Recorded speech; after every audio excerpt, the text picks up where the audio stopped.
अस्सलाम वालेकुम, आप देख रहे हैं बोल न्यूज़ और मैं हूं मोनिस रजा। और मैं हूं शुमाइला अरशद। हेडलाइंस आपने देखी। बुलेटिन के आगाज़ में सबसे पहले बात करेंगे सानह गुल प्लाजा की, जिसके हवाले से अपडेट्स ये हैं कि बड़ी होलसेल मार्केट्स में जो सूरत हाल है वो मज़ीद ख़राब है। खौफनाक आतिशज़दगी ने कई घरानों के चिराग गुल कर दिए। इमारत में फंसे कई लोग झुलसे, कई अफराद ने कूद कर अपनी जान बचाई। क़यामत खेज़ मंजर ने सबके दिल दहला दिए। सैकड़ों खानदानों का कारोबार तबाह व बर्बाद हो गया। एक दिन गुजर जाने के बावजूद आग पर मुकम्मल तौर पर काबू नहीं पाया जा सका। फायर ब्रिगेड समेत नेवी और सिविल एविएशन के फायर टेंडर्स आग बुझाने में मसरूफ। इमारत में आग दोबारा भड़क उठी। हर तरफ चीखो पुकार, हर जानब आहो बका। रोशनियों के शहर को नजर लग गई। कराची का गुल प्लाजा जलकर खाक हो गया। आग हफ्ते की रात 9:30 से 10 बजे के दरमियान लगी। इमारत के मेज 9 फ्लोर पर लगी आग आहिस्ता आहिस्ता शिद्दत इख्तियार कर गई। देखते ही देखते आग ने पूरी इमारत को लपेट में ले लिया। आग के शोले आसमान में बुलंद हुए, हर तरफ धुएं के बादल छा गए। इलाके में इमरजेंसी भी नाफिज हुई। अफरा तफरी फैली, लोग इधर उधर भागे। शॉपिंग करने आए अफराद और दुकानदारों के लिए कयामत खेज मंजर था। लोगों ने जाने बचाने की कोशिश की। फायर ब्रिगेड पहुंचा, रेस्क्यू की टीमें भी आ गई। इमारत में फंसे अफराद अपनी मदद आप के तहत इमारत से कूदे।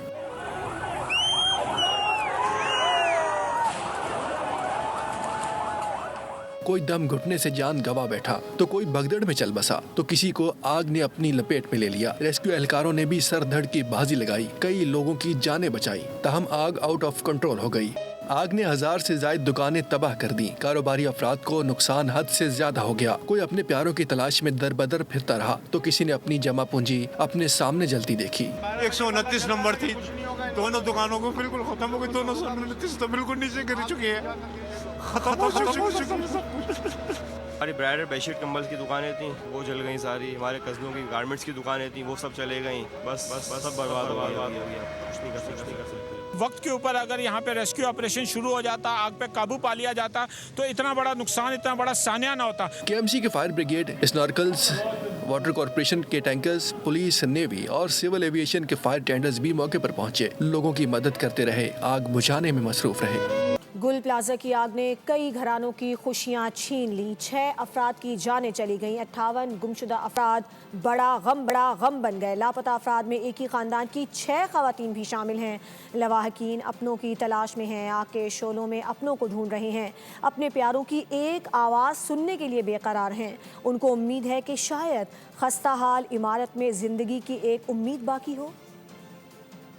गुल प्लाजा की खौफनाक आग, इमारत में फंसे 58 अफराद का अब तक कुछ पता न चल सका। इंतज़ामिया ने लापता अफराद की लिस्ट जारी कर दी, जिसमें 45 साला शेख सलमान, 45 साला उमर नबील, 32 साला डॉक्टर आयशा, 10 साला अली उमर शामिल हैं। 17 साला सलमान उमर, 15 साला हसन उमर, 26 साला चर्चल, 15 साला सुफियान भी लापता अफराद की लिस्ट में शामिल हैं। 18 साला अब्दुल्ला, 12 साला हमज़ा, 45 साला तनवीर का भी अब तक कुछ पता ना चल सका। 22 साला कायनात, 11 साला अशर और 26 साला अनस इमरान, 30 साला मोहम्मद नवेद, 28 साला अदनान हनीफ, 32 साला मोहम्मद कामरान और 69 साला गुफरान अहमद भी लापता अफराद में शामिल हैं।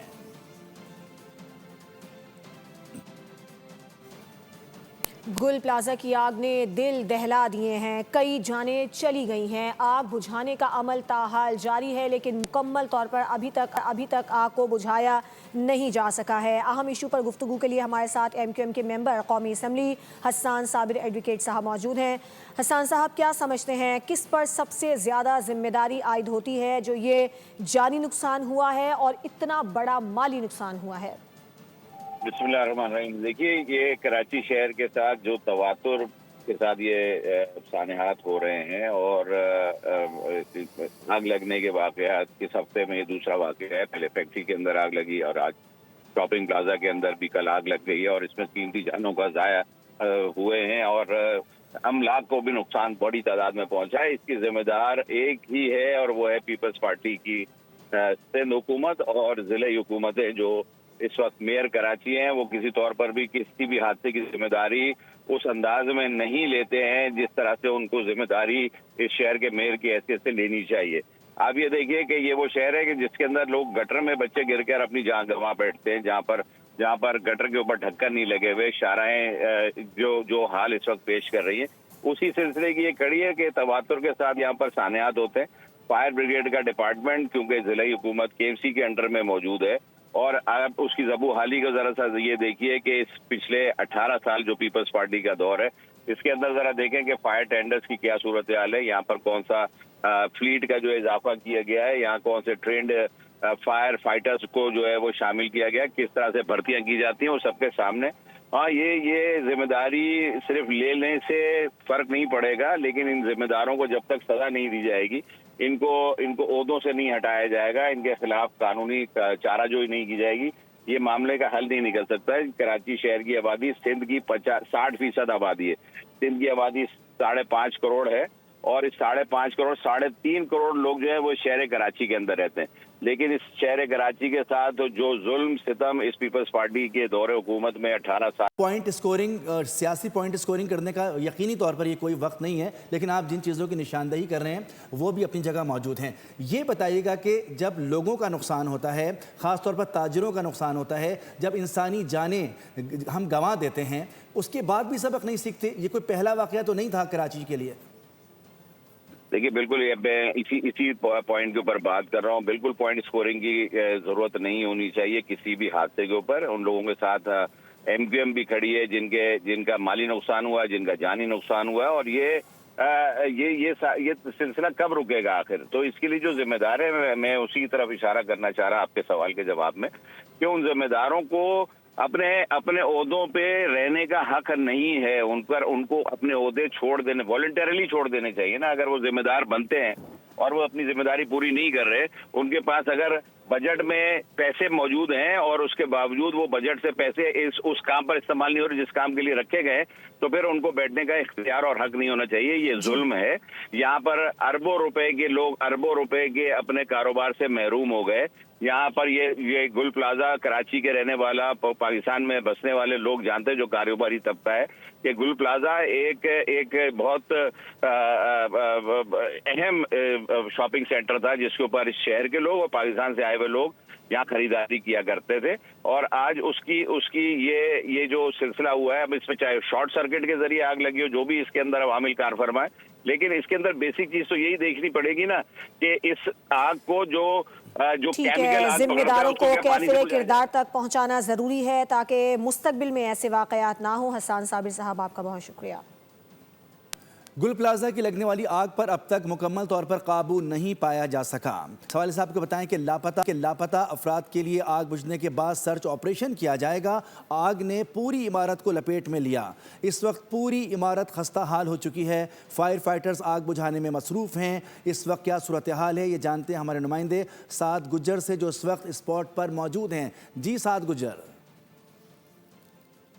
हाँ जी बिल्कुल, इस वक्त मेरे पस मंज़र जो मुतासरा इमारत आप देख रहे हैं, ये वही गुल प्लाजा की इमारत है जहां अब से 20 घंटे से ज़ायद वक्त पहले यहां पर आग लगी थी और आतिशज़दगी के मामले के बाद अंदर से जो है वो 6 लोगों की डेड बॉडीज़ भी निकाल ली गई थी और 15 से 20 ज़ख्मी को यहाँ से निकाला गया। बताए जा रहे हैं कि अब तक मिसिंग हैं, जो कि लापता हैं, जिनको इस बिल्डिंग के अंदर जो है वो तलाश किया जाएगा, सर्च ऑपरेशन किया जाएगा।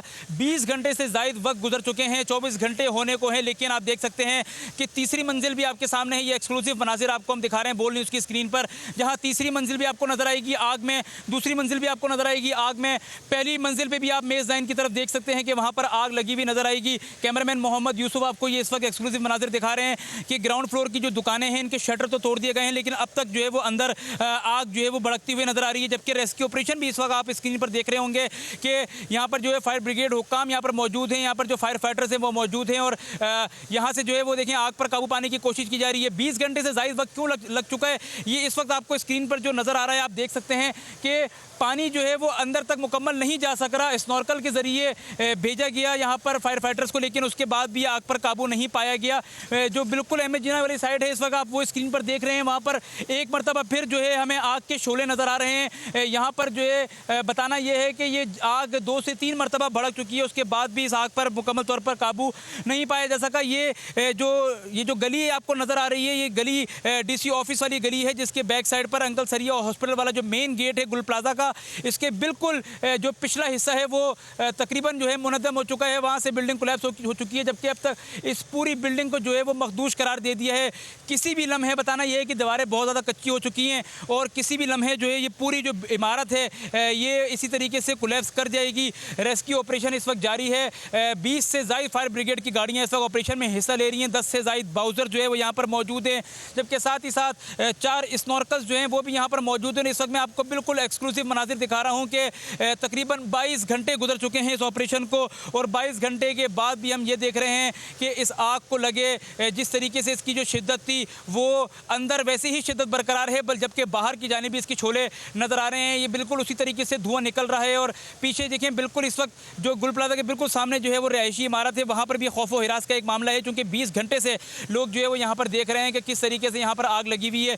एक जानिब सामने एम ए जुना रोड बैक साइड पे गुजर अपडेट कर रहे थे। गुल प्लाजा में लगी आग के बारे में आपको मजीद बताएं कि महकमा फायर ब्रिगेड के आला हुकाम को ब्रीफिंग दी गई है। इस बार चीफ फायर ऑफिसर ने कहा है कि गुल प्लाजा कमोबेश 2.25 एकड़ पर मुश्तमिल बाजार है। गुल प्लाजा में 1500 से ज़ायद दुकानें थीं जिनमें बैक वक्त आग भड़की। सवाल उठाया कि आग पर इब्तदाई काबू पाने में क्यों नाकामी का सामना करना पड़ा।